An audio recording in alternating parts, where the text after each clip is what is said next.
係啦，都睇咗咧結合性質嘅概念啊，同埋我嘗試用圖像去解釋俾大家聽結合性質嘅一啲嘅特性。喺呢度咧，我哋實作少少啦，去睇一睇結合性質啦。結論即係點咧？個結論啦就係啦，舉個例啦，譬如係9乘以4乘以5，其實9乘以4乘以5咧嘅結果會係等於，我唔好做前由呢度左至右開始做起，我可以等於翻做4乘以5先嘅結果都係一樣嘅喎。係咩？兩邊我哋一齊做咯喎，9、4就會係36。隔離咧4、5中20，你會做邊個先啊？隔離先啦，呢個易計啲喎，9、2、18、180。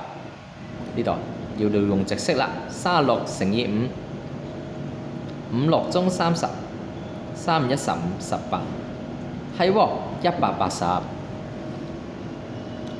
其實呢個例子咧，梁老師唔係特別，唔係咧隨意去揀嘅，係特別揀嘅。你可唔可以話俾我聽？你心裏面話俾我聽，究竟 A 嘅做法好啲定係 B 嘅做法？你覺得計落去會方便啲啊？我諗你應該都會揀嘅係 B 啦，因為哇呢度易計啲啊嘛。冇錯，乘法結合性質有時係可以俾我哋用喺一啲速算上面㗎，去幫助方便我哋去計算㗎。舉多幾個例子啊，例如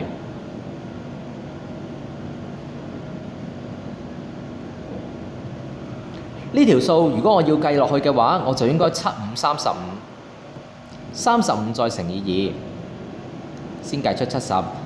但係如果我利用乘法結合性質，我哋有第二個結局嘅喎，我就可以咁諗啦，7乘以括號5乘以2先啦，變成7乘以10，